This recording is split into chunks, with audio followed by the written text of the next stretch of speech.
chào tất cả các anh em ngành nhôm kính.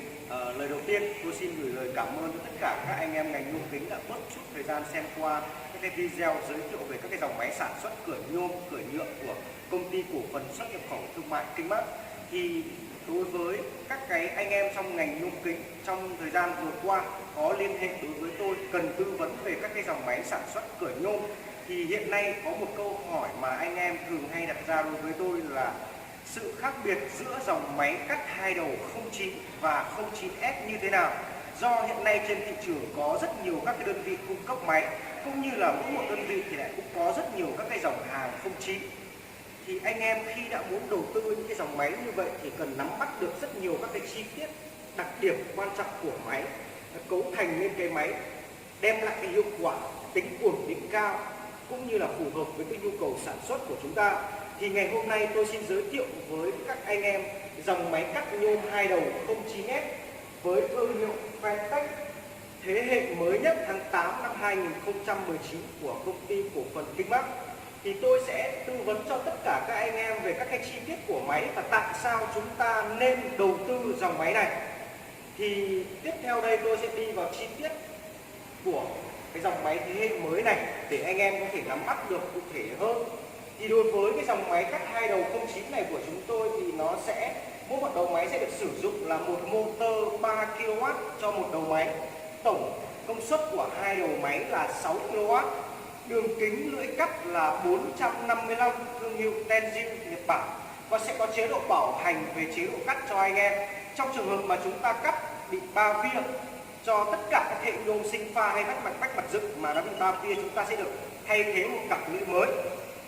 Về cái dòng máy này thì nó sẽ là dòng máy thiết kế quay đa góc, bao gồm có 3 góc cắt là góc 90 độ, góc 45 độ và góc 135 độ. Thao tác chuyển góc sẽ là hoàn toàn tự động. Trên màn hình thì chúng ta đang nhìn đầu máy số 2 là góc cắt 135 độ. Đầu máy số 1 thì sẽ đang chuyển vào góc 45 độ. Tôi sẽ thao tác chuyển góc để anh em có thể xem được. Đây là góc 90 độ.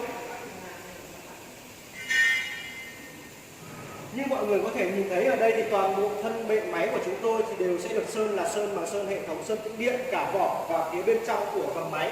Chiều dài tổng thể của máy sẽ là 5m2. Đối với các cái dòng máy này thì chúng tôi sẽ thiết kế các cái bệ máy, tức là khoảng cách hai đường ray này nó lớn hơn so với các cái dòng máy 08 hoặc 09 thông thường, để tăng cái trọng lượng của máy, có độ đầm và độ ổn định cao hơn trong cái quá trình tiến hành chúng ta sản xuất.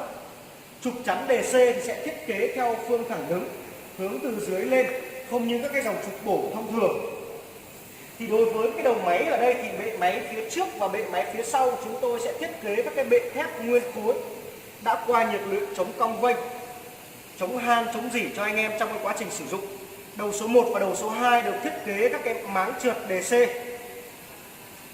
Trong trường hợp chúng ta tiến hành cắt có những cái thanh DC mỏng hay là ngắn, nó sẽ tự động trượt xuống phía bên dưới, tránh trường hợp khi lưỡi thu về là nó không bị hút DC, không bị vấp DC, đảm bảo độ an toàn cao hơn cho lưỡi cắt. Đầu máy số 2 sẽ tích hợp 2 piston kẹp phôi. Trong cái quá trình chúng ta tiến hành cắt thì với cái cây phôi của chúng ta là 6m, chúng ta cắt kích thước từ 1,5m đến 2m chẳng hạn, đầu ngoài còn thừa nhiều, thì cái tác dụng của cái piston thứ ba này là sẽ kẹp lại, nó không bị bẩy đầu phôi lên, đảm bảo an toàn cho lưỡi cắt. Tiếp theo nữa thì ở phía bên cạnh đây chúng ta có thể nhìn thấy đây sẽ là công tắc chốt hãm hơi. Các cái dòng máy thế hệ cũ thì đều sẽ sử dụng các cái tay siết để khóa đầu máy số 2 khi chúng ta tiến hành lấy kích thước cắt. Nhưng dòng này nó cải tiến hơn, nó sẽ sử dụng chốt hãm hơi, chúng ta có thể sử dụng nó thuận tiện hơn. Ở phía đầu máy số 2 bên dưới này thì mọi người có thể nhìn thấy trực tiếp ở đây, chúng tôi sẽ tích hợp thêm một số các cái chi tiết để chúng ta thuận tiện hơn trong cái quá trình sản xuất. Ví dụ như là cái điều kiện xưởng của mình thiếu sáng, hay là chúng ta sản xuất thêm và làm vào buổi tối thì chúng ta sẽ có tích hợp thêm một cái đèn LED ở đây để chúng ta có thể nhìn được kích thước chuẩn xác, chính xác hơn và dễ dàng hơn. Cũng như là tích hợp thêm một cái kính lúp để chúng ta có thể soi các cái vạch chỉ ly kích thước ở phía bên dưới nó được rõ ràng hơn đối với các anh em mà tầm nhìn hạn chế hay là điều kiện thiếu sáng. Đối với cái hệ thống thước ở phía bên dưới này thì nó sẽ là thước lá nóc, tiến hành kẹp thêm một cái thanh nẹp nhôm ở đây để chống cong võng các cái mặt thước. Đường ray ở đây là ray phi 40, ray đặt liền bệ, không kê như các dòng thế hệ cũ. cũng như là đối với cái đầu máy số 2 trong cái quá trình chạy vận chuyển và di chuyển trên cái đường ray, chúng tôi sẽ có 4 đế vòng bi tích hợp thêm các cái màng chụp bảo vệ này để có thể đảm bảo là không bị mạt nhôm, phoi nhôm bay vào, thì nó sẽ không bị kẹt đường ray, thì sẽ thuận tiện hơn, cũng như là có cái độ ổn định cao hơn trong quá trình sản xuất. Tiếp theo nữa thì chúng ta sẽ đi vào tham quan đến hệ thống điện của máy. Đối với hệ thống điện thì chúng tôi sẽ chia ra tách biệt làm hai khoang. Khoang thứ nhất là hệ thống điện, khoang thứ hai sẽ là các hệ thống van điện tử.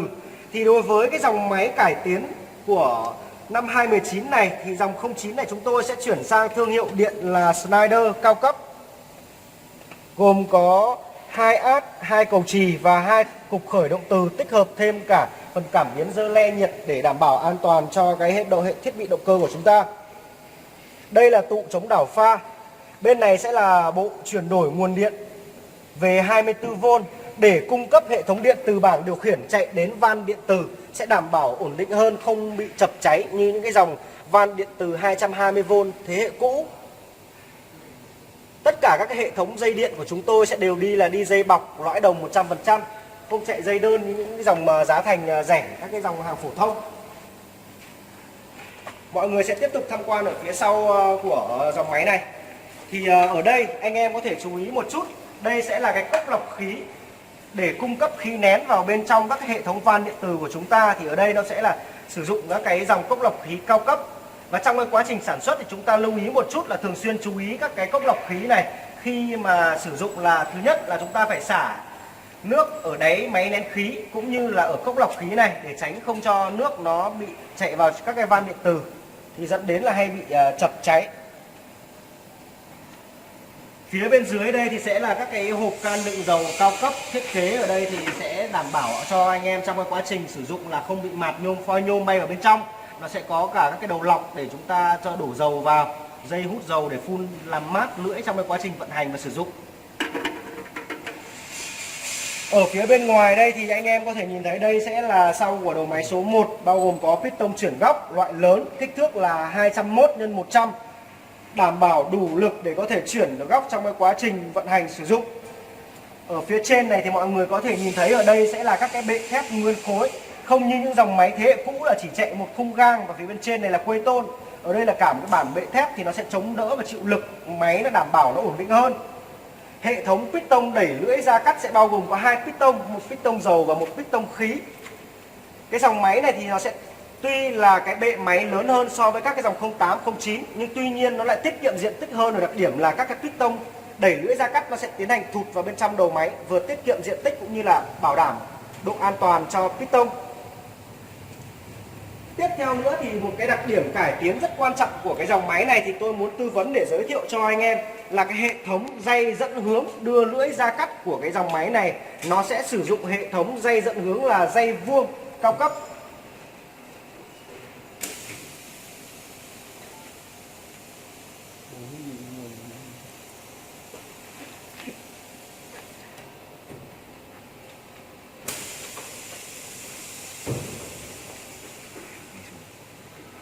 Như mọi người có thể nhìn thấy ở phía bên trong đây sẽ là hệ thống dây vuông chống đỡ cái bệ máy, gồm có motor, bu ly, lưỡi cắt, dẫn hướng đưa lưỡi ra cắt, nó hay còn gọi là các cái dòng dây mang cá.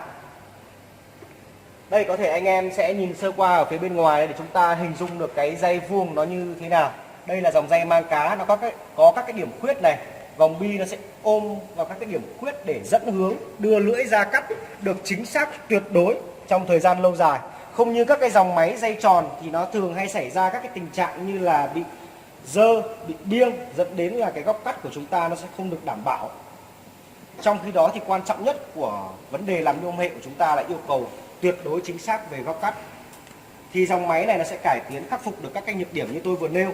Tiếp theo nữa là hệ thống bánh xích. Ở đây thì thay vì các cái dòng bánh xích nhựa nó dễ bị bong vỡ hay là gãy thì chúng tôi cải tiến sang các cái dòng bánh xích sắt.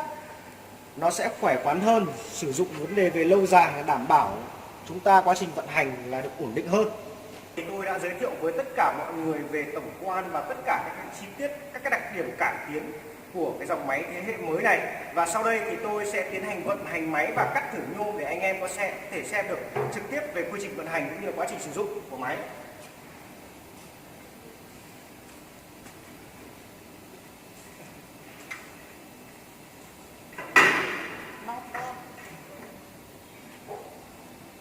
Trước khi tiến hành cắt thì chúng ta sẽ tiến hành lấy kích thước cắt. Như mọi người có thể vừa nhìn thấy là các cái đặc điểm cải tiến ở đây để chúng ta lấy kích thước cắt nó sẽ được có cái độ chính xác cao hơn và cái tầm nhìn của chúng ta nó sẽ dễ dàng thuận tiện hơn. Lấy kích thước xong thì chúng ta sẽ tiến hành kẹp phôi.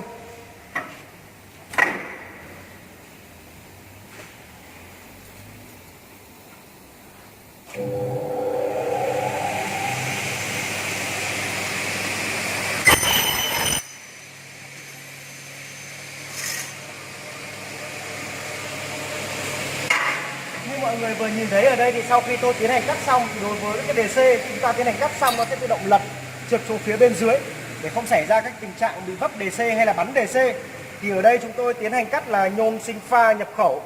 Như tôi đã giới thiệu lúc đầu với tất cả mọi người ở đầu video là dòng máy cắt này sẽ được sử dụng lưỡi Tenziu của Nhật Bản, có chế độ bảo hành đảm bảo cho anh em về mặt cắt. Tức là mặt cắt nếu bị ba via chúng ta sẽ được tiến hành thay thế một cái cặp lưỡi mới. Chế độ bảo hành đảm bảo cho tất cả các anh em. Và đối với hiện nay trên thị trường thì công ty cổ phần thương mại xuất nhập khẩu Kinh Mác rất lấy làm tự hào là đơn vị cung cấp máy móc thiết bị dây chuyền sản xuất cửa nhôm, cửa nhựa khắp 63 tỉnh thành và có chế độ bảo hành tốt nhất hiện nay trên thị trường, đáp ứng được tất cả các cái tiêu chí cũng như là yêu cầu của anh em trong cái quá trình sử dụng vận hành máy của chúng tôi. Để không ảnh hưởng đến tiến độ công việc thì chúng tôi sẽ có cái chế độ bảo hành rất đảm bảo cho tất cả các anh em. Để được tham khảo xem các cái dòng máy trực tiếp của chúng tôi thì anh em có thể qua 3 cơ sở của công ty. Đối với miền Bắc chúng ta có thể xem tại tổng kho miền Bắc ở khu công nghiệp Yên Nghĩa, Hà Đông, Hà Nội. Còn tại khu vực miền Trung thì chúng ta có thể xem máy ở tại khu công nghiệp Hòa Khánh, phường Liên Chiểu, Đà Nẵng. Còn khu vực miền Nam là ở phường Hiệp Thành, quận 12, Sài Gòn. Thì anh em có thể vui lòng liên hệ với tôi theo số điện thoại phía bên dưới màn hình để được hỗ trợ tư vấn tốt nhất. Ngoài ra các cái dòng sản phẩm khác thì mọi người có thể nhìn thấy ở tại tổng kho ở đây chúng tôi còn cung cấp các cái dòng máy như là ép-vóc, máy phay đầu đố. Các cái dòng máy cắt hai đầu thì gồm có các cái dòng máy lưỡi 400, lưỡi 450 bao gồm các đời 08, 09 hoặc là các cái loại lưỡi cắt 500 từ dưới lên. Xin cảm ơn tất cả anh em đã mất chút thời gian xem qua video của tôi. Hãy ấn like và đăng ký kênh để được theo dõi các video mới nhất về giới thiệu các cái dòng máy sản xuất cửa nhôm hệ